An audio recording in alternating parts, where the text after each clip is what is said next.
আমার কুষ্টিয়া জেলার সাবেক ডিসি জনাব ইকবাল হোসেন, আমি তার সাথে মিশে এই যে কিছুদিন তার সাথে নির্বাচিত হওয়ার পর থেকে আমি দেখলাম এই লোকটা আসলে হযরতে ওমরকে অনুসরণ, আবু বকরকে অনুসরণ করে চলতেন।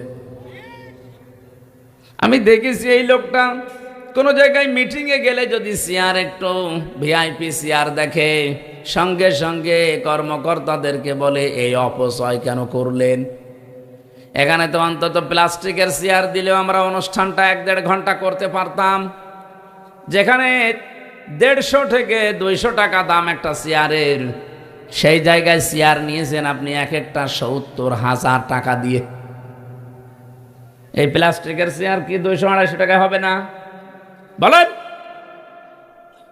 আপনি একটা চেয়ার নিয়েছেন আমাদের কুষ্টিয়ার পৌরসভার মেয়রের যে কক্ষে, যদি ওখানে 70টা চেয়ার থাকে, কমপক্ষে এক একটা চেয়ারের দাম 70,000 থেকে 1 লক্ষ টাকা করে, এমন ভিআইপি চেয়ার।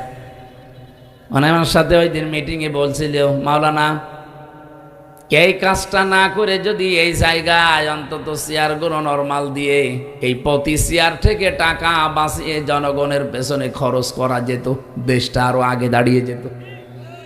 আমি এই জন্যেই বলেছি, বাংলাদেশে এই 1628 জন মানুষ আমরা যদি সত্যি ওমরের মতো, আবু বকরের মতো বানাতে পারতাম, এ দেশ আমরাও দাঁড় করিয়ে ফেলতে পারতাম। রব্বুল আলামিন বলেন, ওয়াকাযালিকা আনজালনাহু কুরআনান আরাবিয়্যা ওয়াসাররাফনা ফীহি মিনাল কিতাব ফীহি মিনাল ওয়াঈদ লাআল্লাহুম ইয়াত্তাকুন ইলা আখিরিল আয়াত। আল্লাহ পাক বলেন, ওয়াকাযালিকা আনজালনাহু, এইভাবে করে আমি কোরআনকে নাযিল করেছি, কোরআনে কারীমকে কুরআনান আরাবিয়্যা, আরবি ভাষায়, ওয়াসাররাফনা ফীহি মিনাল ওয়াঈদ, আর বিশদভাবে আমি নিজে ব্যাখ্যা করেছি এর ভেতরে। মিনাল ওয়াঈদ এ শব্দের বাংলা অর্থ হচ্ছে সতর্কবাণী। কোরআন শরীফে যত সতর্কবাণী আছে, আজকে আমরা 5টা শুনবো ইনশাআল্লাহ। কেন শুনবেন? রব্বুল আলামিন বলেন, লাআল্লাকুম তাত্তাকুন, আশা করা যায় তোমরা তাকওয়া অবলম্বন করতে পারবে। তাহলে আল্লাহর এই ধমক বলেন আর সতর্কবাণী বলেন, এগুলো শোনার দ্বারা আমাদের মানব জীবন আমরা যেন সতর্ক হয়ে চলতে পারি। তাকওয়া অর্জনের মাধ্যমে, নিজেদের জীবনকে সংশোধনের মাধ্যমে আগামীর যে বিশাল জগৎ আমাদের সামনে অপেক্ষা করছে, এ জগতে যেন আমরা হায় হতাশ না করি, কান্নাকাটি করতে না হয়, সেই কথাগুলো আজকের তেলাওয়াতকৃত আয়াত থেকে আমরা জানার চেষ্টা করব ইনশাআল্লাহ। দরুদ আর সালাম পাঠ করে নিচ্ছে মুহাম্মদুর রাসূলুল্লাহ, যিনি পৃথিবীর 2 নম্বরের নিয়ামত বলা হয় তাকে, রহমত। আমরা অনেকেই কোরআনে কারীম থেকে জানি বা বিভিন্ন জায়গায় শুনেছিও, আমাদের এই সমস্ত এলাকায় এগুলো চলে না। এগুলো ওই যে কুমিল্লা, নোয়াখালী, ব্রাহ্মণবাড়িয়া এই সমস্ত জেলায় বেশি হয়।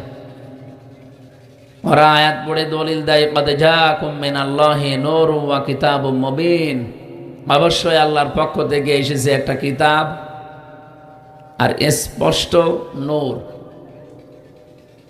এই কথার ব্যাখ্যা করতে গিয়ে বহু নামধারী আলেম পর্যন্ত তারা দেখা যায়, তারা কোরআন শরীফ বলতে আল্লাহর কিতাবকে মনে করে, আর নূর বলতে তারা এখানে মানুষকে বোঝাতে চায় মুহাম্মদুর রাসূলুল্লাহ। সুতরাং উনি নূরের তৈরি, এই নিয়ে ফতোয়াবাজি করে শেষে দল বেদলে আলাদা হয়ে মারামারি হয়ে মানুষ মার্ডার হয়ে যায়। এখন নবী কিসের তৈরি ওই সম্পর্কে আমাদের কথা না, যার তৈরি হয় হোক। কিন্তু কোরআনে কারিমে আল্লাহ যেহেতু বর্ণনা দিয়েছে, কোরআনের উপরে তো সত্য কিতাবে পৃথিবীতে আর কিছু আছে? ক্বাদ জাআকুম মিনাল্লাহি নূরুন ওয়া কিতাবুম মুবিন, 2টা শব্দ এখানে দেওয়া আছে। এখন যদি মনে করেন শব্দ তো 2টা, জিনিসও 2টা হবে। শব্দ 1000টা হলেও জিনিস একটা হয়, এরকম জিনিস পৃথিবীতে আছে না? কি আছে বলেন তো? এই যে মাথার যে চুল, শরীরের ভেতরে যত জায়গায় চুল আছে সব চুলের নাম কি এক? বলেন বলেন। জিনিস তো একই। মাথায় যেটা আছে, চোখের উপরে ভরু বলে আমরা যারা ডাকি, এরপরে গোপ আছে, দাড়ি আছে, আর নাই নাই বললাম, এই যে যা আছে সবগুলো আমরা কি বলে ডাকি বলেন? চুল। কিন্তু এক এক জায়গায় থাকার কারণে কি চুলই আছে না নাম পাল্টিয়েছে? বলেন বলেন। রব্বুল আলামিন এখানে যদিও নাম দুইটা দিয়েছেন, জিনিস যে এক, এই জন্যের পরবর্তী আয়াতটা আপনারা দেখেন, সূরা মায়েদার 15-16 নাম্বার আয়াত, ইয়াহদি বিহিল্লাহু মানিত্তাবা'a রিদওয়ানাহু সুবুলাস সালাম। জিনিস যদি দুইটা হতো তাহলে ইয়াহদি বিহি মা দিত আল্লাহ, ইয়াহদি বিহি এক বচন দিয়েছেন। আল্লাহ বলেন হেদায়েত আমি দান করি, এইটার মাধ্যমে যেহেতু বিহি এক বচন দেওয়া আছে, আগে যার বর্ণনা আল্লাহ দিচ্ছিলেন সে জিনিস নাম যাই হোক জিনিস একটাই। এ পৃথিবীতে কোরআনে কারীম মানুষকে হেদায়েত দিতে পারে, এ ক্ষমতা এখন আর কোরআনের নেই। আর জোরে বলা লাগবে,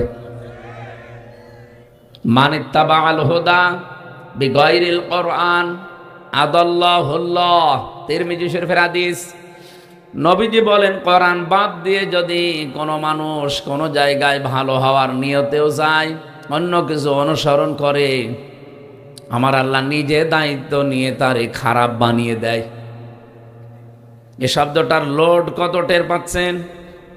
এখানে যারা আলেম বসে আছে, শব্দটা যদি নবীজি দল্লা ইয়াদিল্লু দিতেন তাহলে বাংলা অর্থ আসতো আপনি নিজেই নিজেকে খারাপ বানিয়ে ফেলেছেন। কিন্তু আদাল্লা ইউদিল্লু বাবে ইফআল থেকে আসার কারণে এর বাংলা অর্থ দাঁড়িয়েছে আপনার নিয়ত হয়তো ভালো ছিল। কোরআনের কোন শব্দ কেউ যদি বোঝার জন্য চেষ্টা করে, 500 রাকাত নফল নামাজের সওয়াব হয়। আপনি এখন পড়তে পারবেন 500 রাকাত নামাজ? এই শব্দগুলো যে বোঝাচ্ছে আমি কি বানিয়ে বানিয়ে বলবো? এটা তার গবেষণামূলক জিনিস। সারা জীবন এটা নিয়ে বিভিন্ন জেলায় মারামারি হয়ে, কেউ গরম শুননি, কেউ ঠান্ডা শুননি, কেউ মিঠা শুননি, কেউ একেবারে মানে আকীদার প্রশ্ন তুলে মানুষকে একেবারে মেরেই ফেলে, কাফের পর্যন্ত ফতোয়া দেয়।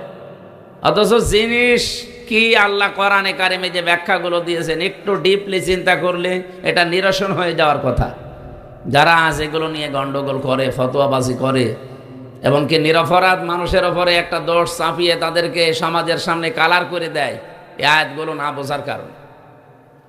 আর যদি বুঝেও কেউ বিরোধিতা করে সেটার কথা আমরা বাদ দিলাম। আল্লাহ তাআলা বলেন যে নবীজির হাদিস এটা আদাল্লাহুল্লাহ ইফআল থেকে এসেছে, এজন্য বাংলা অর্থ দাঁড়িয়েছে আপনার নিয়ত হয়তো ভালো ছিল, আপনি এমন কোনো জায়গায় গিয়েছিলেন যে আপনি ভালো হয়ে যাবেন, কিন্তু যেখানে যে কোরআন শরীফ সেখানে ছিল না হেদায়েতের এই মশাল, এই জন্য আল্লাহ নিজে দায়িত্ব নিয়ে আপনাকে গোমরা বানিয়ে দেবে, খারাপ বানিয়ে দেবে। এই হাদিসটা যে কত বাস্তব এর প্রমাণ আমাদের কুষ্টিয়ার লালনের মাজার। এখানে যারা যায় মেহেরপুর থেকে খারাপ নিয়তে কেউ যায় না, সবাই ভালো হওয়ার নিয়তে যায়। এমনকি বউ, ছেলে, মেয়ে, বেটার বউ নিয়ে যাচ্ছে, খারাপের নিয়তে কেউ যায় না। কাউরে জিজ্ঞাসা করেন, বলে আল্লাহর ওলির দরবারে এসেছি। কিন্তু ওখানে কোরআনের কোনো নিয়ম নীতি চলে? বলেন বলেন। আমি যেহেতু এখন সদরের এমপি, ওই জায়গাটা প্রায় আমার ভেতরে, পুরাটা না, ওখানে কোটি কোটি টাকা বাজেট হয় সরকারের, বাইরের দেশ থেকে অনেক কোটি টাকা আসে কি খাওয়ার জন্য? গাঁজা। আশা করছি এবার মনে মনে সিদ্ধান্ত নিয়েছি যে এই টাকাগুলো দিয়ে যারা আসবে এদের এই গাঁজা খাওয়া বাদ দিয়ে খেজুর আর দুধ খাওয়াবো। শরীরে শক্তিও বাড়বে, মনও ভালো থাকবে। বাবা এ মাতাল আর হবে না ইনশাআল্লাহ। এখন দেখি কপালে কি আছে। যারা ওই জিনিস খাওয়ার অভ্যাস, ওদেরকে খেজুর আর দুধ না, ও উপরে আরো মধু দিলেও মনে হয় খাবে কিনা আল্লাহ জানে। তারপরেও দেখি এবার দিয়ে। এই সমস্ত জায়গায় যারা যায়, নিয়ত তো তাদের খারাপ না। 100 জনের প্রায় 90 জনের নিয়তই ভালো নিয়ত। বিশেষ করে দূর জেলা থেকে যারা ওই কুড়িগ্রাম লালমনিরহাট থেকে আসে বাসে করে, এই মানুষগুলোর নিয়ত ভালো ছিল, কিন্তু এই জায়গাটা ভালো না। কারণ এখানে কোরআনের নিয়ম নীতি নেই, এখানে ওই সেই পূর্বপুরুষদের নিয়ম নীতি চলছে। এই জন্য এর বাস্তব ফলাফল কি দাঁড়িয়েছে, মানুষ ভালো হওয়ার নিয়তে গেলেও ভালো হয় না। আগে সে গাঁজা খেত না, ওখানে 3 দিন থাকার পরে সে গাঁজা খাওয়া শেখে। এই পরিবেশ কুষ্টিয়ায় আছে না? আগে বিড়ি খেত না, বিড়ি কি জানতো না, কিন্তু এখন বিড়ি খায়, আরো বিড়ি খাওয়ায়। আর বাকি নিম্নের কথাগুলো তো বললামই না।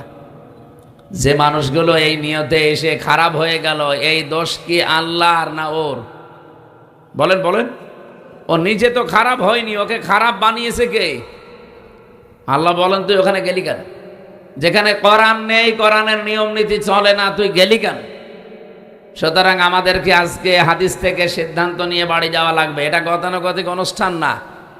1 বছর পরে এখানে আপনারা এই অনুষ্ঠান সাজিয়েছেন, এখান থেকে শিক্ষায় যদি নিতে না পারেন, আগামী বছর থেকে এটা দেওয়ার দরকার নেই।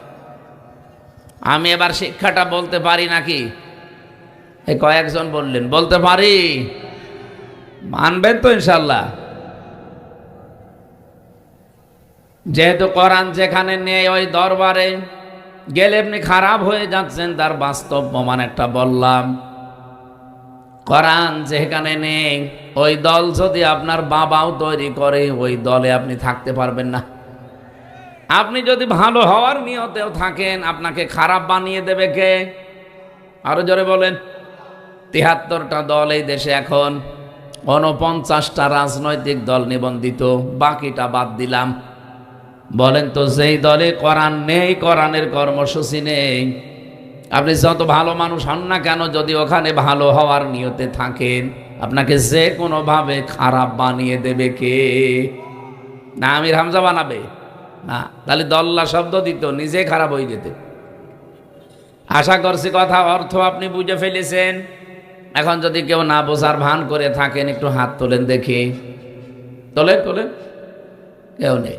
এ মাহফিল সাকসেস হবে ইনশাল্লাহ। ইয়াহদি বিহিল্লাহ, এইটার দ্বারাই আমি হেদায়েত দান করি। মানিত্তাবা রিদওয়ানাহু সুবুলাস সালাম, যে ব্যক্তির অনুসরণ করে চলবে, আমি আল্লাহ তাকে শান্তির পথগুলো একটা একটা করে বলে দেব। এখানে আল্লাহ সাবিল না দিয়ে দিয়েছেন সুবুল। রিদওয়ানাহু সুবুলাস সালাম, তার প্রতি আমি আল্লাহ রাজি হয়ে যাব কোরআনে কারিমের অনুসরণের মাধ্যমে। আর শান্তির যত রাস্তা আছে তাদের জন্য উন্মুক্ত হয়ে যাবে। জোরে বলুন সুবহানাল্লাহ। সুতরাং ওই রসুলের ওপরে দরুদ পড়ছি, যে রসুলকে আল্লাহ এই পৃথিবীতে কোরআনে কারিম দিয়ে হেদায়েতের বাণী দিয়ে পাঠিয়ে আমাদের পর্যন্ত অলরেডি হেদায়েতের বাণী এসে গেছে। এরপরও যদি এখন হেদায়েত কেউ না পায়, এই দোষটা সরাসরি কার? ওই একজন বলছে আল্লাহর। প্রশ্নপত্র হাতে থেকে যদি ফেল করে কে? সুতরাং প্রশ্ন আমাদের হাতে আছে। আমরা আজকে আর আল্লাহর যে সতর্ক বাণীগুলো আছে এগুলো দেখতে চাই সামনে, আমরা যেন ফেল না করি। সকলে বলেন আমিন।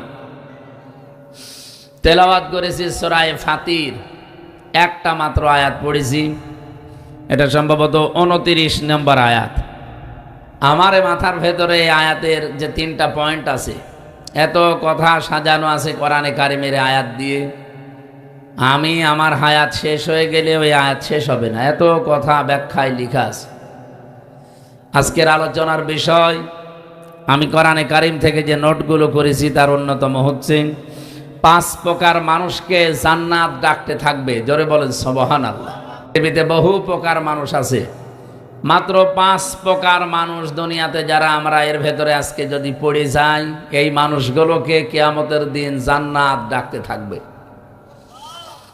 কিয়ামতের ময়দানে সর্বপ্রথম হযরতে ইব্রাহিম আলাইহিস সালাম তিনি পোশাক পরা অবস্থায় উঠবেন। মুহাম্মদুর রাসূলুল্লাহ সাল্লাল্লাহু আলাইহি ওয়াসাল্লাম সেজদায় যে পড়ার কথা আমরা জানি, 1, 2, 3 বছর না 50 বছর একাধারে তিনি সেজদায় পড়ে থাকবেন। রব্বুল আলামিন বলেন, জান্নাতের যে দরজাগুলো আছে সর্বপ্রথম প্রতিটি দরজা ডাক দিতে থাকবে মুহাম্মাদুর রাসূলুল্লাহকে। এরপরে নবীদের ভেতরে হযরত ইব্রাহিম আলাইহিস সালামকে, আর সাধারণ চ্যানেলে আমরা মানুষ যারা আছি তাদের ভেতরে ডাক দেবে সর্বপ্রথম হযরতে আবু বকর সিদ্দিক রাদিয়াল্লাহু তাআলা আনহুকে। আমার প্রশ্ন, তিনি কি করেছিলেন? জান্নাতের দরজাগুলো তাকে ডাকতে থাকবে, তিনি কি করলেন দুনিয়ায়? তিনি যে হায়াত পেয়েছিলেন 200-250 বছর, তাও না, আমাদের মতোই হায়াত তার ছিল। এই 60-70 বছরের মতো হায়াত, 63 বছর তিনি বেঁচে ছিলেন, তার জীবন থেকে পেয়েছি। কি এমন কাজ করে গেলেন যে জান্নাত তাকে ডাকতে থাকবে? নবীজি মাঝে মাঝে বলতেন, তাম পৃথিবীর আকাশে যে তারকাগুলো কেউ দেখতে পাও, যদি গণনা শুরু করো হয়তো একদিন গুনতে গুনতে শেষ হয়ে যাবে। হযরতে ওমর জীবনে মুসলমান হওয়ার পরে যে নেকির কাজে আঞ্জাম দিয়েছে, ওমরের নেকি শেষ হবে না। এটা শোনার পরে হযরতে আয়েশা সিদ্দিকা রাদিয়াল্লাহু তাআলা আনহা, নবীজির স্ত্রী, হযরতে আবু বকরের মেয়ে, তিনি একটু মনে মনে আফসোস করলেন যে মনে মনে যে আমার বাবার নামটা বললে একটু ভালো লাগতো। বিশ্ব নবী জানিয়েছিলেন, হযরতে আবু বকর আমাকে যে পাহারা দিয়েছিল হেরা গুহার গারের সুরের ভেতরে এক রাত, এখানে একটা রাতে পাহারা দিয়ে যে সওয়াব সে কামাই করেছে, হযরতে ওমরের সারা জীবনের নেকি দিলে ওই এক রাতের নেকির সমান হবে না। হযরতে আবু বকরকে কিয়ামতের দিন যত উম্মত আমরা দুনিয়াতে আছি নবী রাসূল বাদ দিয়ে, সব উম্মতের নেকি এক পাল্লায় দিলে আবু বকরের পাল্লা ভারী হয়ে যাবে। এত ফজিলতের কথা আছে আবু বকর সম্পর্কে। হযরতে আবু বকর সিদ্দিক জীবনে যেটা করেছেন তার অন্যতম এই, তিনি কোরআনে কারিমকে একত্রিত করেছিলেন। এই এক জায়গায় করার কারণে কিয়ামত পর্যন্ত যত মানুষ কোরআন পড়বে প্রত্যেকটি সওয়াব আমল নামায় হযরতে আবু বকরের অটোমেটিক চলে যাবে। এজন্য আমরা পড়ে যা পাই উনি এমনিতেই তা পেয়ে যান। কিয়ামত পর্যন্ত যত মানুষ আমরা দুনিয়াতে আসব, যত নেকি কামাই করতে পারবো, আবু বকরের মতো নেকি হবে না। তাহলে আমরা এখান থেকে একটা শিক্ষা অলরেডি পেয়ে গেছি। জীবনে যেই কয়দিন আমরা বেঁচে আছি পৃথিবীতে কোরআন কেন্দ্রিক জীবন চালাতে চাই। কি কথা বলেন না কেন? আমরা কোরআন কেন্দ্রিক জীবন চালাতে চাই। আমি আজকে তাফসীরের ভেতরে আসার সময় দেখছিলাম এই পৃথিবীতে যত কাতার আছে, 2টা কাতার আল্লাহর কাছে সবচাইতে প্রিয় এবং তিনি ভালোবাসেন দেখলেই। 1 নম্বরের কাতারের নাম, যারা নামাজের কাতারে, নামাজ পড়ার জন্য যারা কাতার সোজা করে দাঁড়ায়, এই কাতারটা দেখলে আল্লাহ পাক খুশি হন এবং আনন্দ পান। 2 নম্বরের কাতারের নাম হচ্ছে ইন্নাল্লাহা ইউহিব্বুল্লাযীনা ইউকাতিলুনা ফি সাবিলিহি সাফফান কান্নাহুম বুনিয়ানুম মারসুস। অবশ্যই আমি আল্লাহ তাদেরকে বেশি ভালোবাসি, পছন্দ করি তাদেরকে যারা সীসা গলা প্রাচীরের মতো ঐক্যবদ্ধ হয়ে জমিনে দিন কায়েমের জন্য চেষ্টা চালায়। মেহেরপুরবাসী, আয়াতের মাঝখানে যে শব্দগুলো আছে প্রতিটি শব্দ এত গুরুত্বপূর্ণ। ইউহিব্বুল্লাযীনা ইউকাতিলুনা দেওয়ার পরে আল্লাহ যদি ফি সাবিলিহি না দিতেন এই আয়াত পড়তাম না। রব্বুল আলামিন বলেন, হ্যাঁ, লড়াই সংগ্রাম করার জন্য কাতারবদ্ধ হয়, কিন্তু কাতার হওয়া লাগবে আল্লাহর রাহে, দিন কায়েমের উদ্দেশ্যে। সীসা গলা প্রাচীরের মতো যারা ঐক্যবদ্ধ হয়ে কাতার দেয়। এ বাংলাদেশে বহু কাতার আমরা দেখতে পাই, সব কাতার আল্লাহর পছন্দনীয়, ভালোবাসার। সব কাতার দেখলে আল্লাহ খুশি হন, আনন্দ পান তা না। এই দুইটা কাতার আল্লাহর কাছে সবচাইতে প্রিয়। একটা নামাজের জন্য যে কাতার দেওয়া হয়, 2 নম্বরে যে কাতার দিন কায়েমের জন্য মানুষ সোজা করে। এর ভেতরে ব্যাখ্যা আছে। 1 নম্বর, কাতারের প্রতি আল্লাহ তখনই সন্তুষ্ট হন যখন কাতারের শিক্ষাটা মানুষ নেয়। আজ 206টা দেশ আছে পৃথিবীতে, 195টা দেশ জাতিসংঘের আন্ডারে, 57টা দেশ আমরা মুসলিম। আমার মাঝে মাঝে এখন মনে হয় ইরানের এই দৃশ্য দেখে, ইসরায়েলের অবস্থা দেখে, বিশ্বের এই 200 কোটির উপরে আমরা মুসলমান আছি, কিছু না করে যদি নামাজের কাতারের শিক্ষাটা নিতে পারতাম, আমার মনে হয় ইসরায়েল পৃথিবীর মানচিত্র থেকে বিলীন হয়ে যেত। এত কিছুর পরও এখনো পর্যন্ত 57টা মুসলমান দেশ যারা দায়িত্বে আছে এখনো কাতারের শিক্ষা নিতে পারে নাই। অথচ অন্তত এই 57 দেশেই নামাজের জন্য কাতার সোজা করা হয়। নামাজের কাতারের যে শিক্ষা, প্রথম শিক্ষা হচ্ছে আপনি কাতারে দাঁড়িয়ে কাঁধে কাঁধ মিলিয়ে পায়ের সাথে পা মিলিয়ে দাঁড়িয়েছেন, বাঁকা হলে গোনা হবে আপনার। এতগুলো কথা আমি ওই যে কাবা শরীফে উনি বারবার যান, আমি কয়েকবার গিয়ে এটা দেখেছি। কাবার ইমাম, মসজিদে নববীর ইমাম যতবার উনি নামাজে দাঁড়ান, প্রত্যেকবার নামাজ শুরু করার আগে অন্তত 3 বার এই কথাটা আরবিতে বলেন যে কাতার সোজা করো। আমি ওই সময় বুঝতাম না, কিন্তু এখন টের পাচ্ছি যে কাতার সোজা করার এত গুরুত্ব কেন দেওয়া হয়। এ পৃথিবীতে কাতার সোজা নেই, এই জন্য আজ আমরা বিশ্বে মুসলমানেরা মায়ের খাই 200 কোটির উপরে থাকার পরেও। এমনকি আমাদের এই বাংলাদেশেও 92% মুসলমান থাকার পরেও আমরা ভেতর সন্তুষ্ট এবং মায়ের খাই কিছু, আমি নাম নিলাম না তাদের কাছে। কাতারের শিক্ষা যদি আমরা নিতে পারতাম, এত দল বেদলে আমরা আজকে বিভক্ত হতাম না।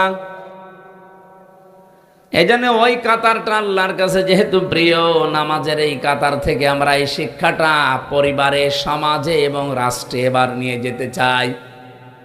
যেহেতু নামাজের ভেতরে কাতার দেখলে আল্লাহ খুশি হন, তার ভালো লাগে, আমরা এই কাতারটা যদি আজ পরিবারে, সমাজে, রাষ্ট্রে নিয়ে যেতে পারতাম, আমাদের দেশের ওপরে আল্লাহ খুশি এবং রাজি হয়ে যেতেন।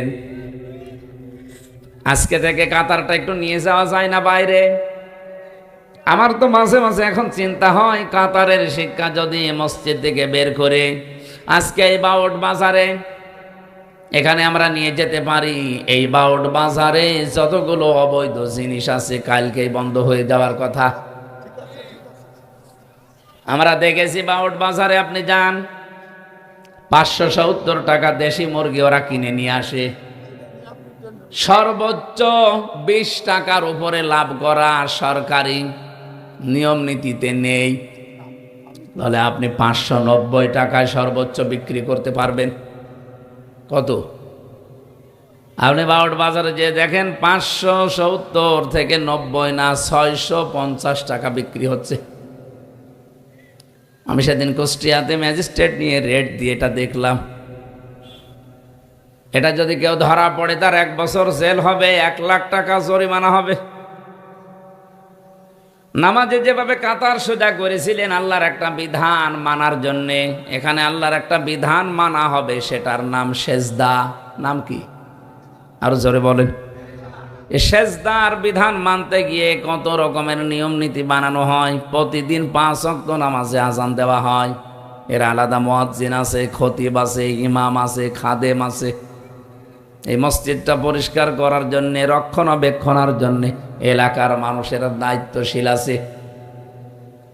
প্রতি মাসে মাসে কমপক্ষে 30-40 হাজার টাকা খরচ হয় একটা মসজিদ, একেবারে নিম্ন যেটা গ্রাম অঞ্চলে সেইটাও, এতগুলো মানুষ চালাতে। এ শুধুমাত্র অনুষ্ঠান করার জন্য এতগুলো মসজিদ তো দরকার না। এই অনুষ্ঠান থেকে আমাদেরকে শিক্ষা নেওয়া লাগবে।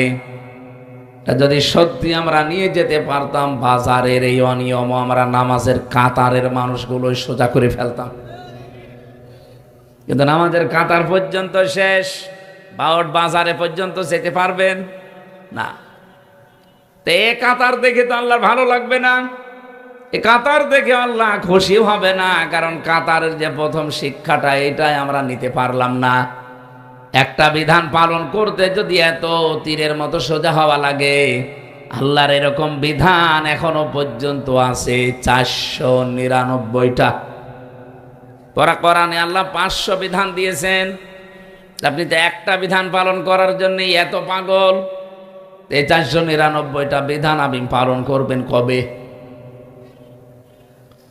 মেহেরপুরবাসী, গুরুত্বপূর্ণ বিষয়, খুব গুরুত্ব দিয়ে শুনবেন। নামাজের কাতার দেখলে যেহেতু আল্লাহ রাজি হয়ে যান, খুশি হন, আনন্দ পান, আমরা ওই কাতার এবার বাংলাদেশে তৈরি করতে চাই। এ কাতার ভেঙে দেওয়ার জন্য বহু ষড়যন্ত্র চলছে। রাম আর বাম অনেক আলেমকে তারা টাকা পয়সা দিয়ে কাতার যেন সোজা না থাকে তারা চেষ্টায় লেগে আছে। ঠিক বললেন বুঝে নাকি আন্দাজে? 2 নম্বরের কাতারের নাম যেটা আমরা পাই তার নাম হচ্ছে জিহাদের ময়দানে যে কাতার আল্লাহর দিন কায়েমের জন্য সোজা করা হয়, এবং সীসা গলা প্রাচীরের মতো আমরা যারা অবস্থান নেই, এ বাংলাদেশে কাতারটা একেবারেই দুর্বল। আর দুর্বল হওয়ারও কারণ আছে। রব্বুল আলামিন বলেন, আল্লাহু ইয়াজতাবি ইলাইহি মাইয়াশা ওয়া ইয়াহদি ইলাইহি মাইয়ুনিব। আল্লাহু ইয়াজতাবি ইলাইহি মাইয়াশা, এখানে সরাসরি ফাইল কর্তা আল্লাহ নিজে। রব্বুল আলামিন বলেন, আমি যাকে নির্বাচিত করি, পছন্দ করি, ভালোবাসি। এ যেতে বা করা, যাকে আমি আল্লাহ চাই, এই মানুষকে আমি আল্লাহ এ জমিনে দিন কায়েম করার জন্য কাজে লাগিয়ে দেই। মেহেরপুরবাসী, বাংলাদেশের সর্বকনিষ্ঠ জেলায় আপনারা আছেন। 2টা আসন নিয়ে এই জেলা শেষ। মেহেরপুরের এই গাংনী এক থানায় মনে হয় 1 আসন। বলেন তো, এখানে 4-5 লাখ মানুষ ভোটার আপনারা বাস করছেন। এখানে আমি যেটা বুঝেছি রব্বুল আলামিনের আয়াত অনুযায়ী সব চাইতে বেশি ভালোবাসবেন আল্লাহ তাদেরকে, তিনি তাদেরকে নির্বাচিত করে পছন্দ করে নিয়ে আসবেন দিন কায়েমের জন্য। যাদেরকে আল্লাহ পছন্দ করেন, নির্বাচিত করেন, কাদেরকে করেন বলে মনে হয় আপনার? আল্লাহ নিজের পরবর্তী শব্দে ব্যাখ্যা করে জানিয়েছেন, ওয়ায়াহদি ইলাইহি মাইয়ুনিব। সবাইকে আমি আল্লাহ এ পথে নিয়ে আসি না। এ জমিন আমার, এখানে বিধান চলবে আমার। এই নিয়মটা চালু করার জন্য সবাইকে আমি আল্লাহ একেবারে পাইকারি হারে নিয়ে আসি না। যে লোকটা আল্লাহর দিকে ফিরে আসতে চাই মন থেকে, তাকে আমি আল্লাহ এই রাস্তায় কাজে লাগাই। এবার বাংলাদেশের দিকে তাকিয়ে বলেন, 54-55 বছর আমরা পার করে ফেলেছি, এ দেশে এখনো আল্লাহর বিধান রাষ্ট্রীয়ভাবে আমরা কায়েম করতে পারি নাই। এই জন্যে কারণ 100 জনের 51 জন হওয়া লাগবে, তারপরে দেশে দিন কায়েম হবে। যেহেতু হয়নি, 100 জনের এখনো 51 জন, এই জন্য আল্লাহর বিধান ওই জমিনে কায়েম করা সম্ভব হচ্ছে না। বিদেশি চক্রান্ত যেটা আছে, চাপ আছে, ওটা বাদ দিলাম। আমরা তো মুসলমান, 92% অন্তত আমরা তো আছি। তাহলে আয়াতের সারমর্ম বা মূল শিক্ষা অনুযায়ী আমরা যেটা পেয়েছি, এ বাংলাদেশে সবাইকে আল্লাহ নির্বাচিত করে নাই, পছন্দ করে নাই, ভালোবাসে নাই, কারণ আমরা মন থেকে এখনো পর্যন্ত দিন কায়েমের কাতারে আসতে পারি নাই। আমি আশা করছি আমি যা বলেছি আপনি বুঝে ফেলেছেন। সুতরাং এই জমিনে আল্লাহ আপনাকে ভালোবাসে না বাসে না, জান্নাত আপনাকে ডাকবে না ডাকবে না, এটা আপনি নিজেই চিন্তা করে এবার বের করেন। রব্বুল আলামিন এই আয়াতের সারমর্ম এটা, আমি আল্লাহ যাকে নির্বাচিত করি। এখানে মনে করেন এই 30 জন মানুষ আমরা স্টেজে বসে আছি, এই 30 জনে কিন্তু এ জমিন যার বিধান চালু করবে তার। এ লাইনের লোক না। এখানে হয়তো 4-5 জন আমরা দিন কায়েমের পক্ষে অ্যাক্টিভ ভাবে কাজ করি, বাকি আছে যারা ওরা এ জমিন যার বিধান অন্য কারো চলে চলুক, ওটা আমার মাথা ব্যথা নেই, আমি যতটুকু পারছি মানছি তো না। নামাজ পড়া যেমন ফরজ মনে করেন, রোজা রাখা যেমন ফরজ মনে করেন, এ জমিন যিনি বানিয়েছেন বিধান তিনি দেবেন, তারটাই চলবে, এইটাও ফরজ মনে করা লাগবে। আমি কি বোঝাতে পেরেছি না নাকি আন্দাজে চিল্লালেন? হ্যাঁ, বুঝেছেন। মেহেরপুরবাসী, আমি আমার ইমান থেকে কথা বলছি। মাস্ট বি আপনি যতদিন এইটা নিজের ভেতরে নিয়ে আসতে না পারবেন, হ্যাঁ, আর আপনাকে আল্লাহ নিয়ে আসতেও দেবে না। ওয়ায়াহদি ইলাইহি মাইয়ুনিব, যে লোকটা মন থেকে আল্লাহর দিকে ফিরে আসতে চায়, মহান আল্লাহ তাকে দিন কায়েমের খাদেম হিসাবে কাজে লাগিয়ে দেন। তো এই জমিনে তো দিন কায়েমের লোক খুব বেশি না, তাহলে তো ইসলাম কায়েম হয়ে যাওয়ার কথা 55 বছর আগেই। তার মানে আল্লাহর ভালোবাসা মহাব্বতের পাত্র আমরা এখনো পর্যন্ত তার নির্বাচিত হতে পারি নাই, তার বাসায়ের ভেতরে আসতে পারি নাই, তার ছাঁটাইয়ের ভেতরে আমরা অনেকে এখনো আছি। আল্লাহর প্রক্রিয়া হচ্ছে আল্লাহ কাউকে ছাঁটাই করেন, কাউকে বাছাই করেন।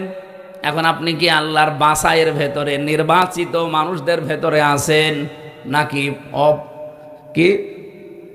অনির্বাচিত হয়ে বসে আছেন?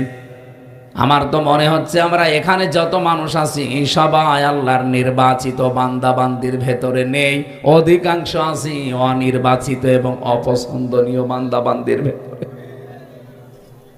আপনার যে মানে আশ্চর্য লাগে না যে আমি না 1000 বছর হায়াত পেলাম, 1000 বছর পরে তোমার মরা লাগবে।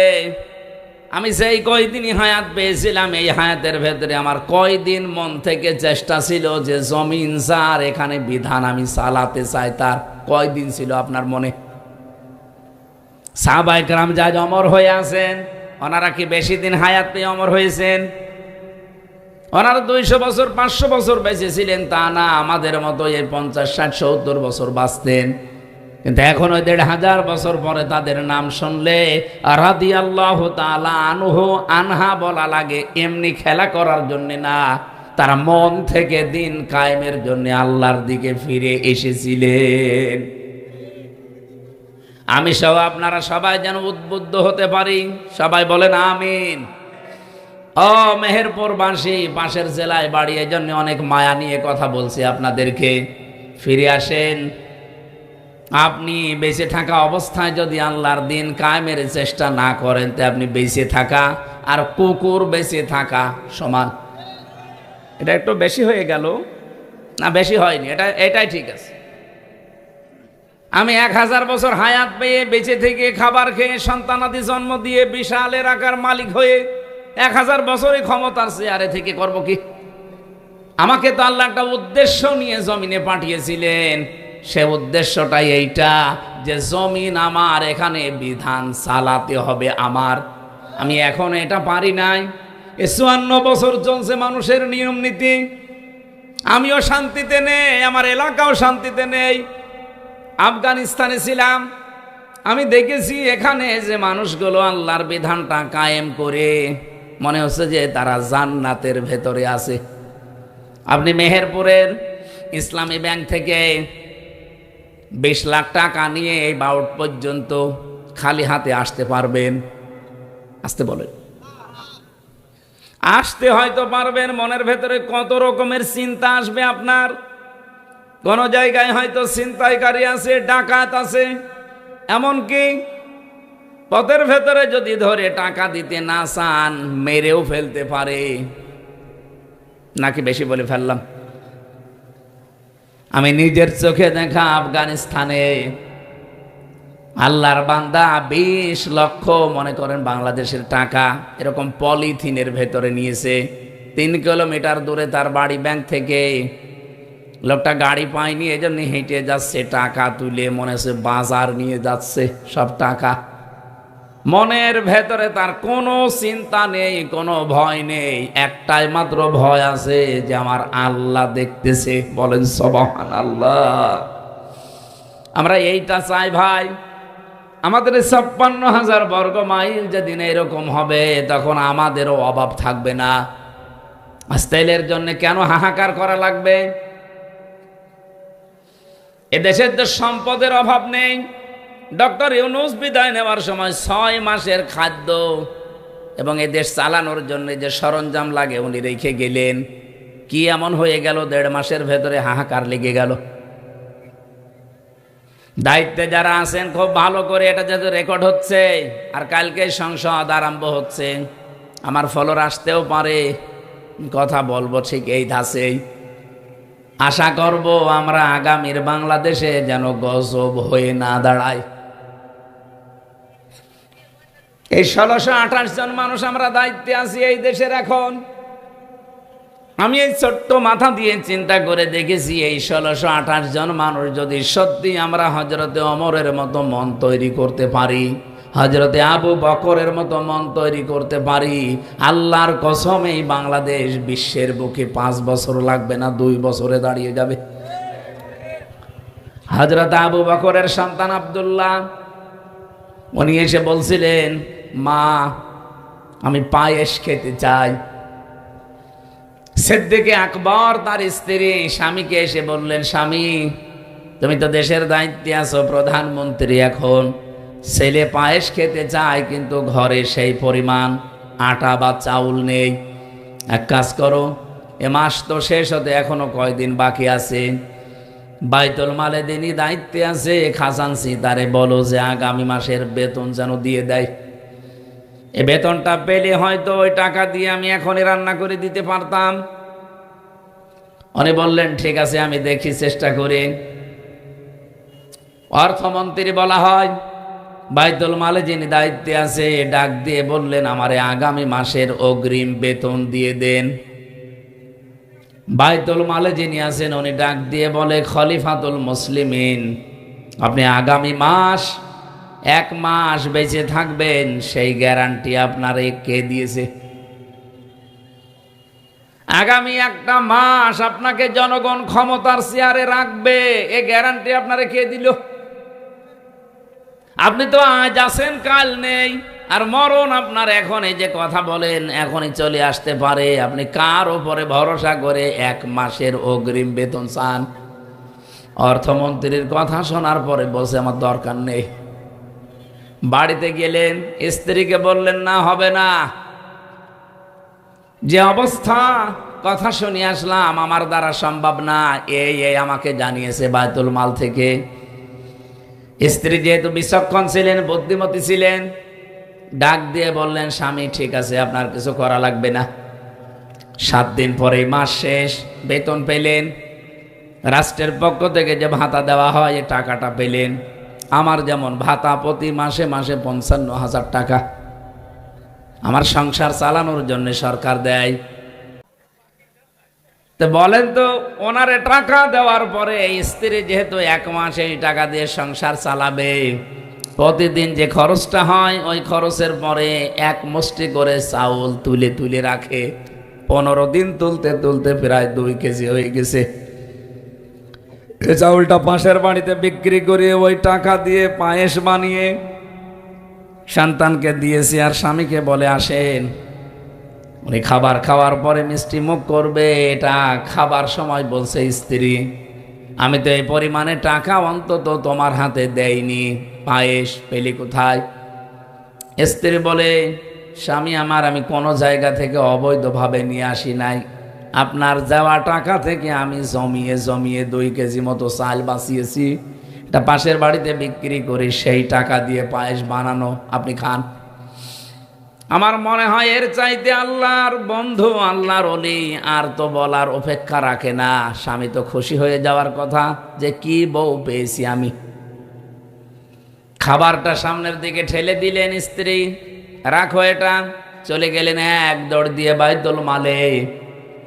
খাজানসিকে ডাক দিয়ে বললেন, দেখেন আমারে প্রতি মাসে আপনি 12,000 টাকা মনে করেন বেতন দেন, আগামী মাস থেকে 500 টাকা করে কম দেবেন, 11,500 টাকা দিলে আমার সংসার চলবে।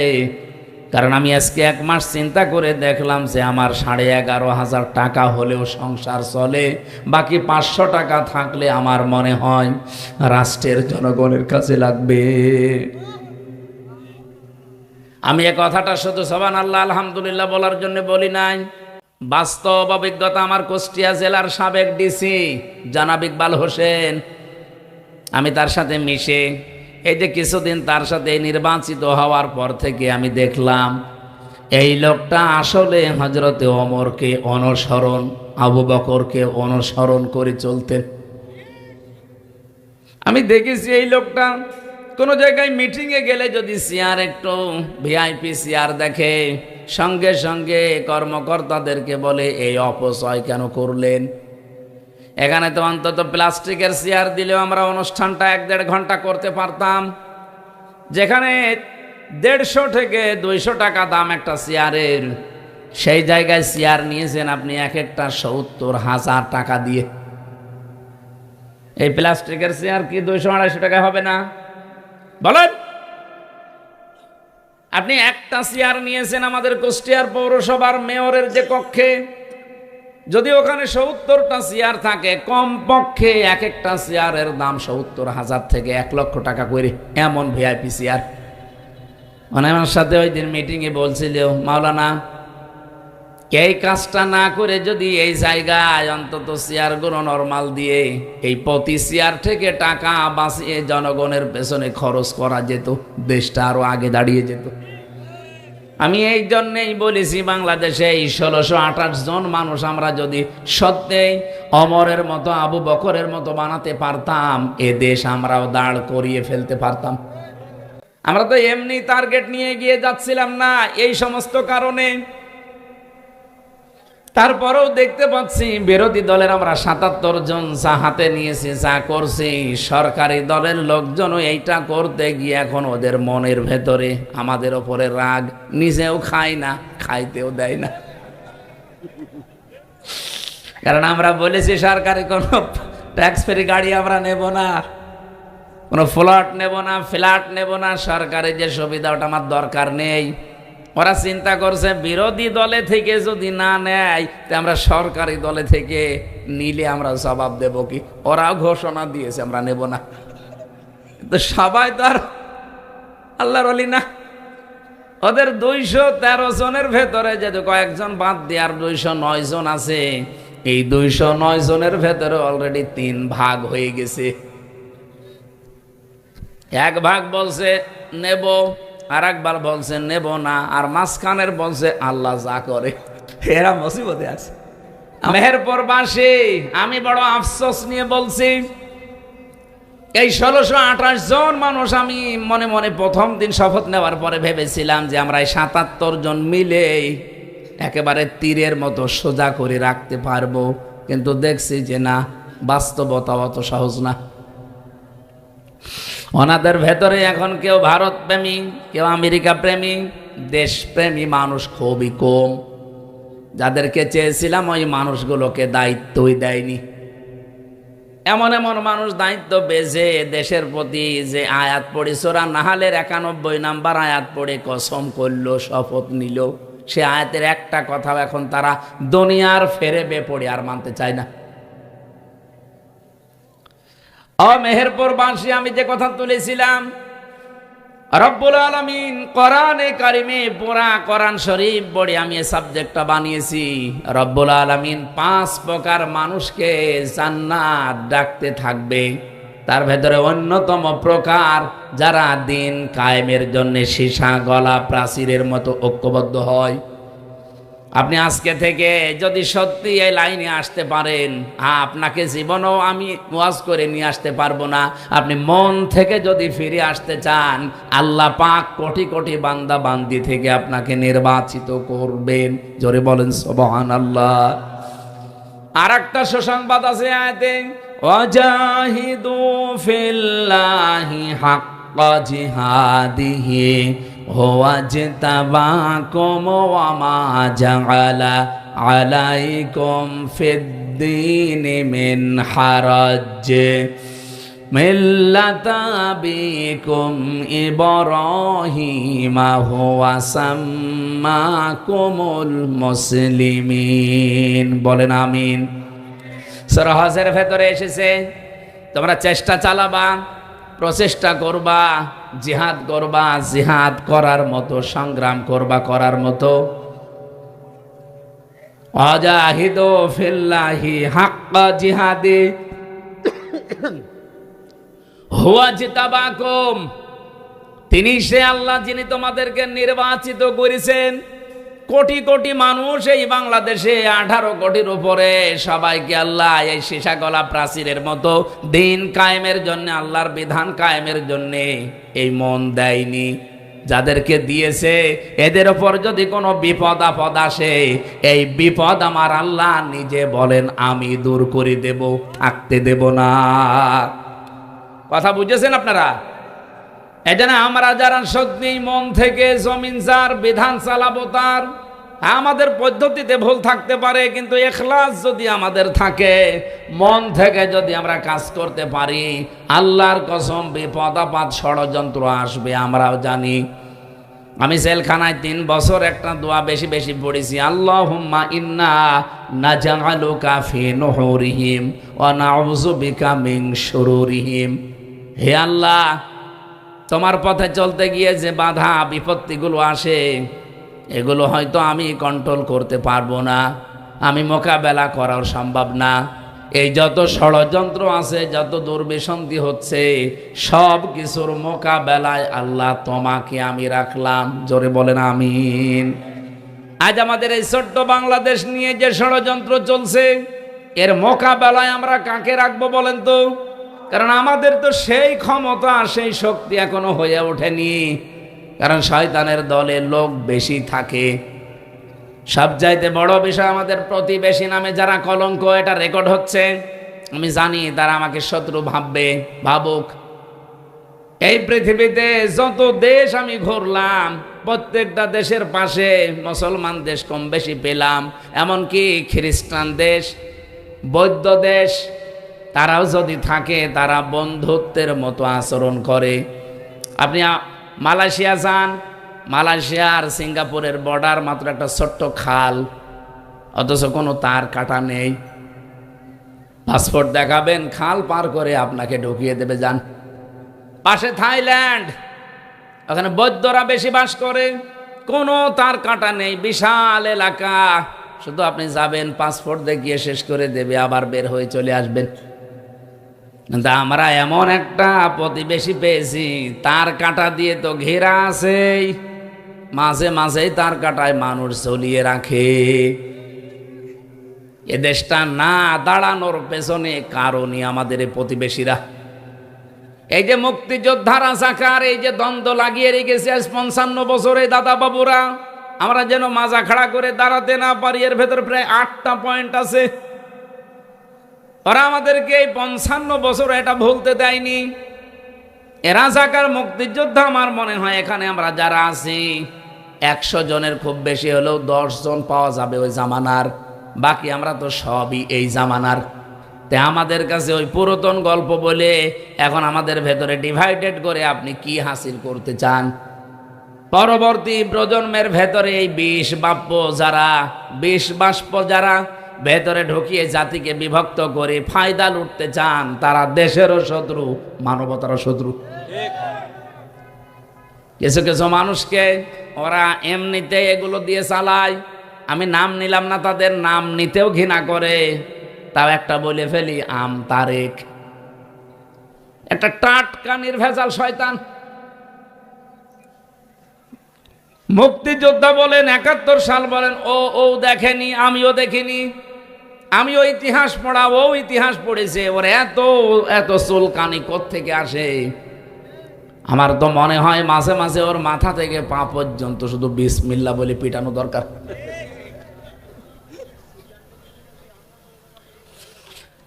আমার উদ্দেশ্য ছিল যেটা বলা, রব্বুল আলামিন এই যে দিন কায়েমের পথে যদি আমরা সত্যি মন থেকে ইখলাসের সাথে টিকে থাকতে পারি, কোনো চিন্তা করবেন না, কোনো ভয় করবেন না।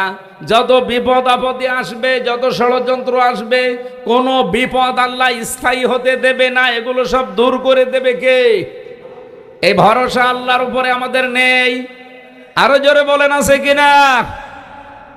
যে 5 প্রকার মানুষকে এই পৃথিবীতে জান্নাত ডাকতে থাকে, তার 1 নম্বরে যেহেতু এরা, আপনি আছেন কিনা এবার ভাবেন। আর আপনি থাকবেন না এ কারণে, কারণ আপনি মন থেকে এখনো আল্লাহর দিকে ফিরে আসেননি। 2 নম্বরে আজকের তেলাওয়াতকৃত আয়াতের ভেতরে আছে, ইন্নাল্লাযীনা ইয়াতলুনা কিতাবাল্লাহ, নিশ্চয় যারা তেলাওয়াত করে আল্লাহর কিতাব। কার কিতাব? আরো জোরে বলেন। এই আয়াতের ব্যাখ্যায় একটা হাদিস পেয়েছি, এদিকে তাকান, নাকি শেষ করে দেব? নবীজি বলেন, মান ক্বারাআল কুরআনা ফাস্তাযহারাহু ফাহাল্লা হালালাহু ওয়া হাররামা হারামাহু আদখালাহুল্লাহুল জান্নাহ ওয়া শাফাআহু ফি আশারাতিন মিন আহলি বাইতিহি কুল্লুহুম ক্বাদ ওয়াজাবাত লাহুন নার। তিরমিজি শরীফের হাদিস।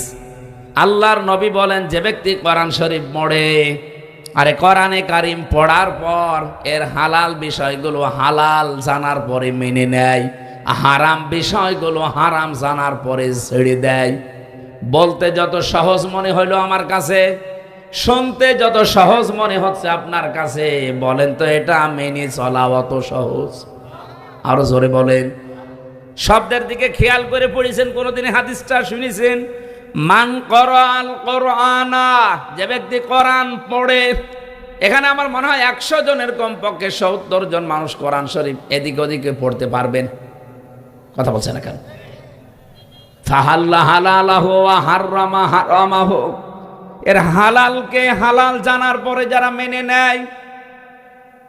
আমরা তো হালাল জিনিস কতগুলো জানি, এরপরও আমরা মানতে পারি না, এরকম পরিবেশ বাংলাদেশে নেই।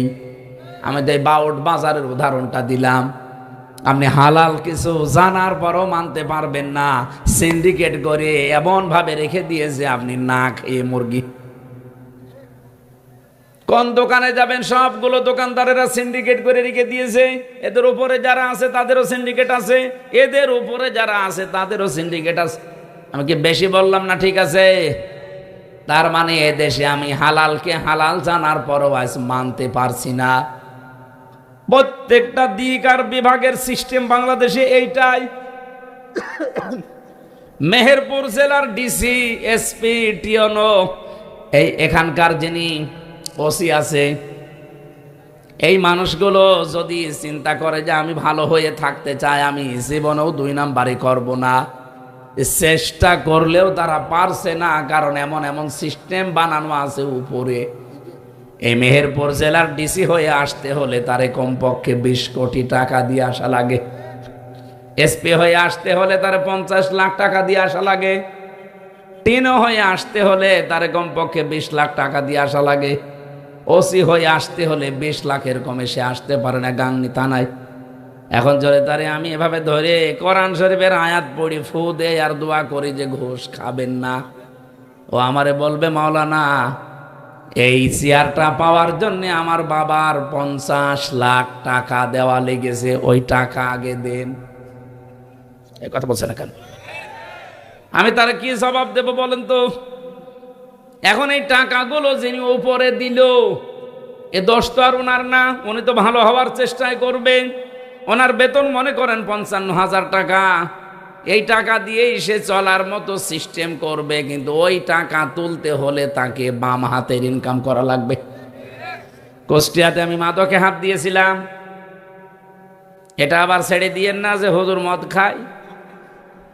মানে মাদক বন্ধ করার জন্য একটা তালিকা করলাম, 27 জনের নাম পেলাম যে এরা সরাসরি জড়িত, এদের দ্বারা এলাকা সব খারাপ হয়ে যাচ্ছে।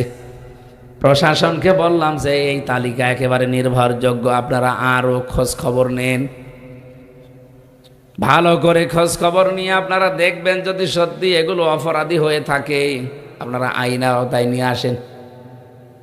ও আল্লাহ, পরে শুনি ওখান থেকে বাবাজিরা মাল খায়। এখন দোষ তো শুধু বাবাজিদের না, আমারে কয়েকজন বলেই ফেললো, এমপি সাহেব করব কি? এমনিতেই নেই না, কারণ এই চেয়ারটা পেতে আমার 20 লাখ টাকা খরচ করে এখানে আসা লেগেছে। আমার যে সরকার বেতন দেবে, আমি তো হয়তো এখানে 1-1.5 বছর 2 বছর থাকতে পারবো। তো শুধুমাত্র ওই 32,000 40,000-এর বেতন দিয়ে তো এত টাকা জীবনে উঠবে না। এই জন্যই এদিক ওদিক করা লাগে। বলেন সুবহানাল্লাহ। নাউজুবিল্লাহ বললেন কেন?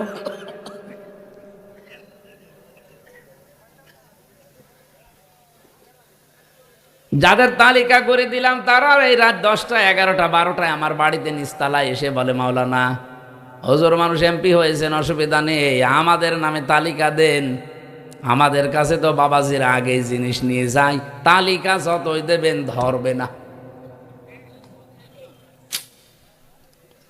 এখন এই দোষ শুধু যারা এই কয়জন আছে এদের না, এদের উপরে যারা এই 20 লাখ 50 লাখ 20 কোটি টাকা নিয়েছে ধরা লাগবে তাদেরকে। এই জন্যই বলছিলাম 1628 জন মানুষের মন যতদিন পর্যন্ত আবু বকরের মতো ওমরের মতো তৈরি না হবে, এ দেশে শুধু ওয়াজ নসিহত করে ভালো করা সম্ভব না। নবীজির হাদিসের ভাষা দেখেছেন, কোরআন যারা পড়ে ফাহাল্লা হালালাহু, ফা দিয়েছেন মাঝখানে, এর হালালকে হালাল জানার পরে যারা মেনে নেয়, ও বাংলার মানুষেরা, যেহেতু হালালকে হালাল আমরা জানি কিন্তু মানতে পারি না, এরকম পরিবেশ নেই। কয়েকটা তো উদাহরণ দিয়ে বললাম আছে, তার মানে আমরা পারছি না। আর হারামকে হারাম জানার পরেও ছেড়ে দিতে পারছি না। ঘুষ দেওয়া হারাম জানে না কে? এক কথা বলেন না কেন? আমার বাবাও তো জানতো ঘুষ দেওয়া হারাম, অথচ 3 বছরে আমার এই মামলাটা প্রায় 40 বার কোর্টে তুলেছে। সিএমএম কোর্টে, জজ কোর্টে, হাইকোর্টে। আর একবার তুলতে কমপক্ষে 1.5 লাখ 2 লাখ টাকা খরচ হয়েছে। আমার বাবা জানার পরেও দেওয়া লেগেছে, কারণ উপায় নেই। যদি না দিয়ে ওভাবে রেখে দেয় আমি কিয়ামত পর্যন্ত জেলেই থাকব। এরপরও রিমান্ডের পর রিমান্ড, যেভাবে কষ্ট দিয়েছিল রিমান্ডে আমারে, আমার আশপাশে যারা ছিল তারা পর্যন্ত দিনের বেলায় আমার সাথে দেখা হলে কন্দন করত যে এত কষ্ট সহ্য করে আপনি সব বলে দিতে পারেন না। ওরা যা যা বলে ওইটা মেনে নিলেই তো আপনার এক্ষুনি ওই জেলখানায় দিয়ে দেবে, এই রিমান্ডে আর রাখবে না। ওই কথাগুলো বলার জন্য আমি এখানে তুলি নাই, তুলেছি যে আমার বাবা এই যে প্রতিবার রিমান্ডে ওদেরকে বলতো যে মারধর করবেন না, জুলুম অত্যাচার করবেন না, আপনারা যা চান আমি দেব। প্রতিবার নতুন নতুন মামলা দেওয়ার ভয় দেখায় আর বলে 10 লাখ টাকা দেন। বাবা এদিক ওদিক করে 8 লাখ টাকা দিয়েছে। ও শয়তানরা কথা তো রাখে নাই, টাকাও নিয়েছে, মামলাও দিয়েছে।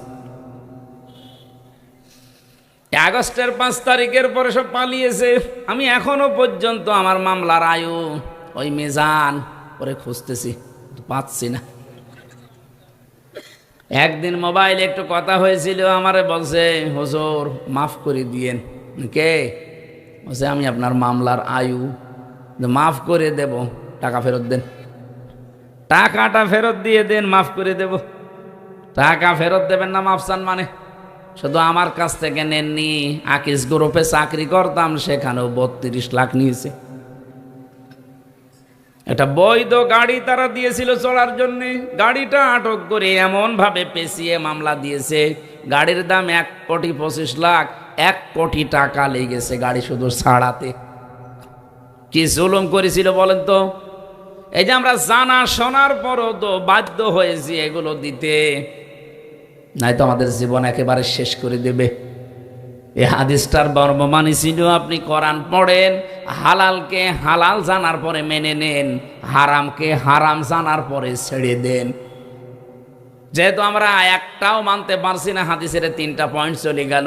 ফাহাল্লা হালালাহু ওয়া হারামা হারামাহু আদখালাহুল্লাহুল জান্নাহ। নবীজি বলেন আল্লাহ তাকে যেন জান্নাতে দিয়ে দিয়েছে।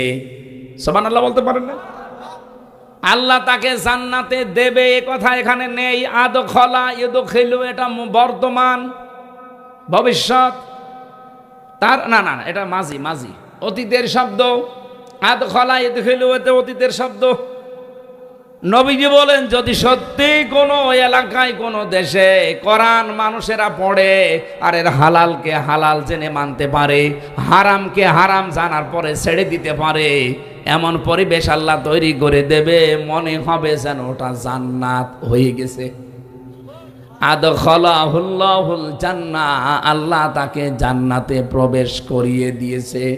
মানুষ তো মারা গেলে জান্নাতে যাবে, অথচ এই হাদিসের বাণী কি আদখালাহুল্লাহুল জান্নাহ, সে যেন জান্নাতে চলে গেছে। সুবহানাল্লাহ বলতে পারেন না? আমরা তো মরার আগে এরকম একটা জান্নাত চাচ্ছিলাম, কিন্তু হয়নি, আমাদের কপালে হয়তো নেই, আর আমাদের চেষ্টা ওইভাবে হয়নি। আল্লাহ যেন আগামীর পৃথিবীকে এরকম একটা জান্নাত বানিয়ে দেন, বলেন আমিন। নবীজি বলেন এতটুকুই শেষ করিনি, সত্যি যারা এইভাবে কিতাবকে পড়তে পারবে, ওয়াকামুস সালাতা, আর দুনিয়াতে যারা বেঁচে থাকতে নামাজকে কায়েম করার চেষ্টা চালাবে।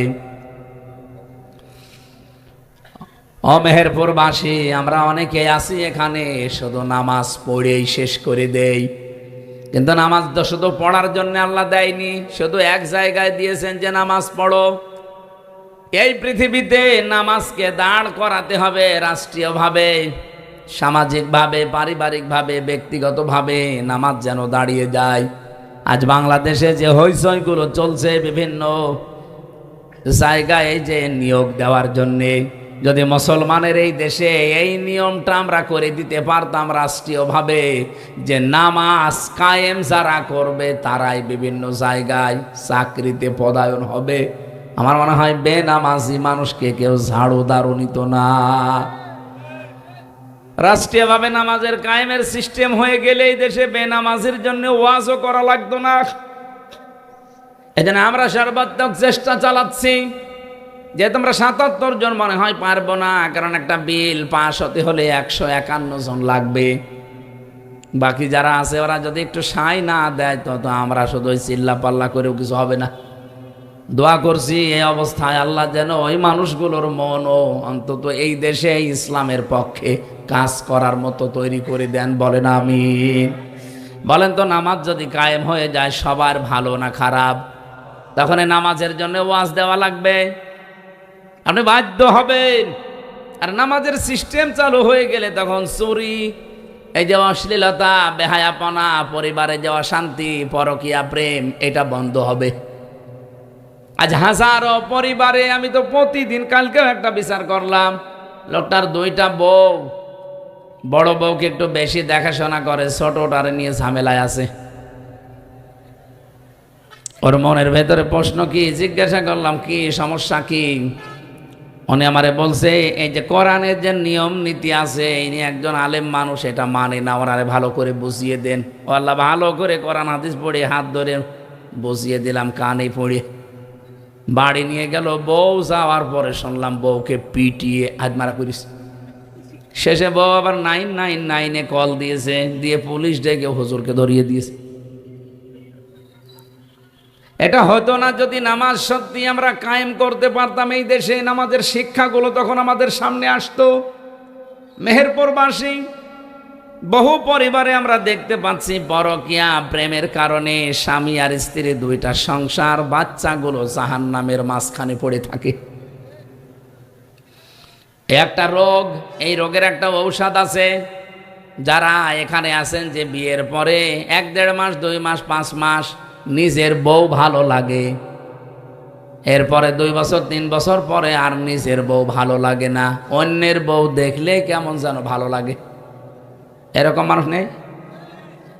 নিজের বউ প্রথম ভালো লাগতো, এই 2-2.5 বছর 5 বছর পরে আর নিজেরটা ভালো লাগছে না, অন্যেরটা দেখলেই কেমন যেন ভালো লাগে। এরকম আছেন কারা? হাত তোলেন তো। নেই, এখানে নেই।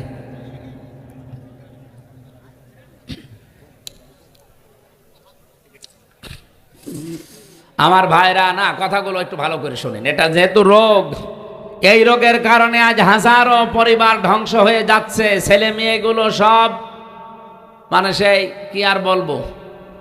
এটা এই রোগ থেকে মুক্ত করা দরকার না আমাদের? বলেন বলেন।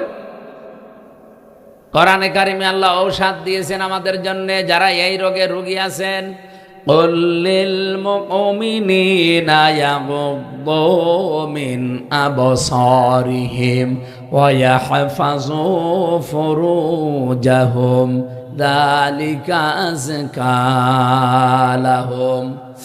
সারা জীবনের জন্য মানা লাগবে না, মাত্র 1 মাস। ও মেহেরপুরবাসী, যারা এরকম পরিবারগুলো ধ্বংস করে ফেলছেন, মাত্র 1টা মাস এই 2টা ঔষধ আল্লাহ বানিয়েছেন, খাবেন। 1 নম্বরে নিজের চক্ষুকে নিম্নগামী করবেন, যেটা দেখা জায়েজ নেই ওইটা দেখা যাবে না, সে যেই হোক। 2 নম্বরে নিজের লজ্জা স্থানকে হেফাজত করে রাখা লাগবে। আরে ভাই, আপনাকে 10 বছর বলছি না, মাত্র 1 মাস করে দেখেন। আল্লাহ বলেন যালিকা আযকা লাহুম, এইটাই পবিত্র পন্থা। আমার তো মনে হচ্ছে আল্লাহর এই ঔষধ আমরা যদি সত্যি মেনে নিতে পারি। আমি পরীক্ষিত কিছু মানুষকে ঔষধ দিয়েছি, তারা এসে ঘুরে বলেছে যে আমরা ফল পেয়েছি। আপনার যে যাদের এরকম মন মানসিকতা হয়ে গেছে, যারা পরকীয়া প্রেমী আছেন অলরেডি, তারা এটা করে দেখেন। 1টা মাস শুধু নিজের চোখকে কন্ট্রোল করে রাখবেন, নিজের লজ্জা স্থানকে হেফাজত করেন, আবার নিজের স্ত্রীকে আগের মতোই মনে হবে। ঠিক শুধু একজন বলল, বাকিগুলো ফেরেশতা বসে আছে।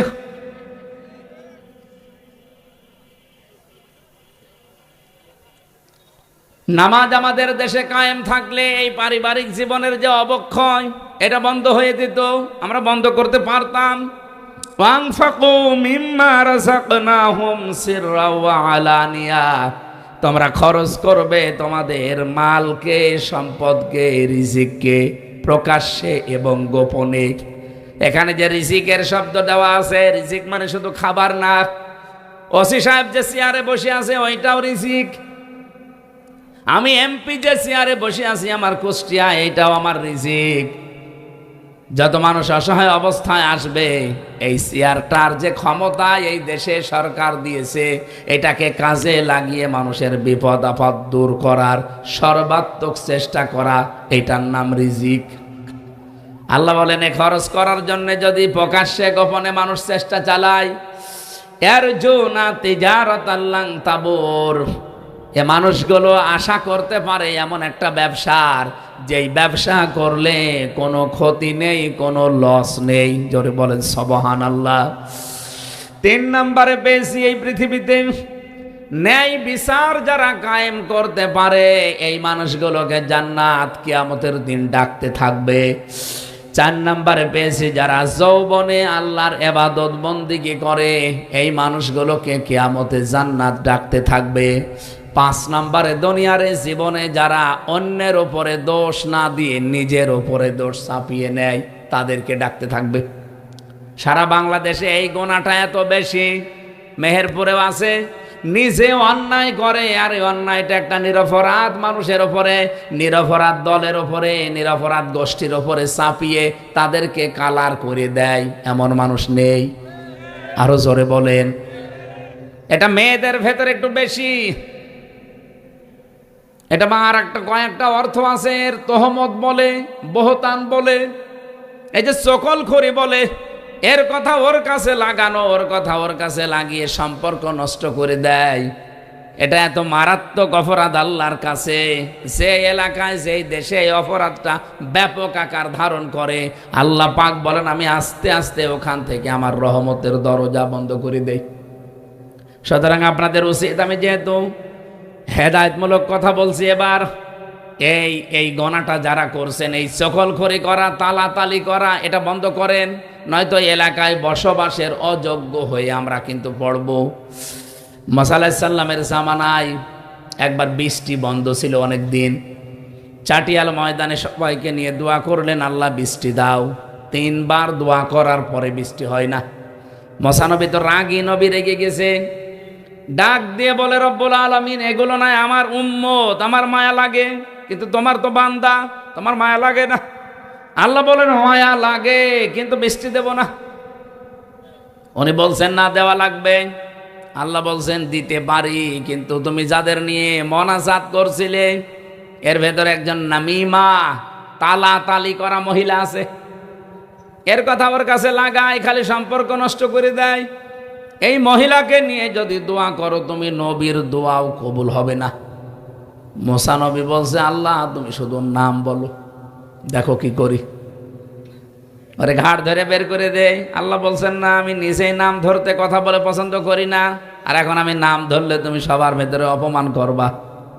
উনি বলছে আল্লাহ আমি তো আর আলিমম বিজাতি সুদূর না, যে মানুষের মনের খবর জানি, তা আমি জানবো কি করে যে অন্যায়টা ও করছে। আল্লাহ পাক বলেন এই গোনার কথাটা শুধু ওই ময়দানে যে বলবা, যে এই গোনায় আছে সে তাওবা করে, সবাইকে নিয়ে তাওবা করলে সেও তাওবা করবে। উনি চাটিয়াল ময়দানে গেলেন, বললেন আমার উম্মতেরা দোয়া 100 বার করলেও কবুল হবে না। এখানে এমন একজন লোক আছে, এমন একজন মেয়ে লোক আছে যে তালাতালি করে, এর কথা ওর কাছে লাগায়, ওর কথা ওর কাছে লাগিয়ে সম্পর্ক নষ্ট করে, তার জন্য দোয়া কবুল হচ্ছে না। কিন্তু আমি জানি না কে এটা। আমি আজকে এখানে একটা তাওবা ওপেন করে দিলাম, সবাইকে নিয়ে তাওবা করব। এই তাওবা করতে গিয়ে আমার আশা যে সেই মহিলাও তাওবা করবে। তাওবা করলেন, ওই মহিলাও তাওবা করেছে। তাওবা মানে শুধু আস্তাগফিরুল্লাহ না, এটা তো একটা বাক্য। তাওবা মানে আমি স্বীকৃতি দিলাম আমি অপরাধী, তাওবা মানে আমি জীবনের মতো ফিরে আসলাম, তাওবা মানে এই অপরাধ আর আমার জীবনে আর কোনোদিন করব না। আমি আগে নাচ গান দেখতাম, মনে করেন আমি তওবা করে ফিরে আসতে চাই, তাহলে প্রথমে আপনাকে অনুশোচনা করা লাগবে, অনুতপ্ত হওয়া লাগবে আল্লাহর কাছে। 2 নম্বরে স্বীকৃতি দেওয়ার পরে আপনি ফিরে আসবেন যে না আমি আর এই রাস্তায় আর কোনোদিন যাব না। 3 নম্বরে জীবনে যদি কোনোদিন আবার সুযোগ পায় আমি আবার গান দেখব না। আমি সুযোগ পাওয়ার পরে ওয়ালাম ইউসিররু আলা মা ফাআলু ওয়া হুম ইয়ালামুন, তারা সুযোগ পাওয়ার পরে এই গুনাহটা আর রিপিট করে না, এই মানুষটা তওবায় কবুল হয়। সুতরাং এই পৃথিবীতে আমরা যারা তওবা করতে চাই, ওই মহিলার মতো যদি তওবা করতে পারি যে আমি অনুশোচনা করছি, অনুতপ্ত হচ্ছি, আল্লাহ আমি স্বীকৃতি দিলাম আমি এই গুনাহটা আর করব না, জীবনে সুযোগ পেলেও কোনোদিন আমি আর এরকম অবস্থায় যাব না। এই সিদ্ধান্ত নেওয়ার পরে মুসা নবী শুধু মোনাজাত করতে বাকি, বৃষ্টি সঙ্গে সঙ্গে হতে দেরি হয়নি। মেহেরপুরবাসী এইরকম গোনা তো আমাদের এলাকায় অহরহ চলছে। এই জন্য আল্লাহর বহু রহমতের দরজাগুলো আল্লাহ বন্ধ করে দিচ্ছে। এখন তো এপ্রিল মাস এখনো শুরু হয়নি, মার্চ মাস শেষে, অথচ এত গরম তো হওয়ার কথা না। রব্বুল আলামিন বলেন সাহারাল ফাসাদু ফিল বাররি ওয়াল বাহরি বিমা কাসাবাত আইদিন নাস লিইউযিকাহুম বা'দাল্লাযী আমিলু লাআল্লাহুম ইয়ারজিউন। জলস্থলে যে বিপদ আপদ মুসিবত গুলো দেখতে পাও, এগুলো আমি একটাও পাঠাতে চাই না, সব তোমাদের হাতের কামাই করা ফসল। সুতরাং আমরা নিজেরা পরিবর্তন হওয়ার চেষ্টা করি। আল্লাহ আমাদের তৌফিক দিন, বলেন আমিন। যে 5 প্রকার মানুষের নাম বললাম কোরআন থেকে, আপনি কোন প্রকারে আছেন নিজের সাথে মিলান। আল্লাহ যেন এই 5 প্রকারের যে কোনো এক প্রকারে আমাদের কবুল করেন, বলেন আমিন। 1 নম্বরে যারা দিন কায়েমের জন্য ঐক্যবদ্ধ হয়, 2 নম্বরে যারা কোরআনে কারিম তেলাওয়াত করে, 3 নম্বরে এই জমিনে যারা নামাজ কায়েমের জন্য চেষ্টা চালায়, 4 নম্বরে যারা ন্যায় বিচার কায়েমকারী হয়, 5 নম্বরে যারা যৌবনে ইবাদত করে এবং মানুষের দোষ চর্চা বন্ধ করে। আল্লাহ আমাদেরকে 5 প্রকারের ভেতরে যেন শামিল রাখেন, বলেন আমিন।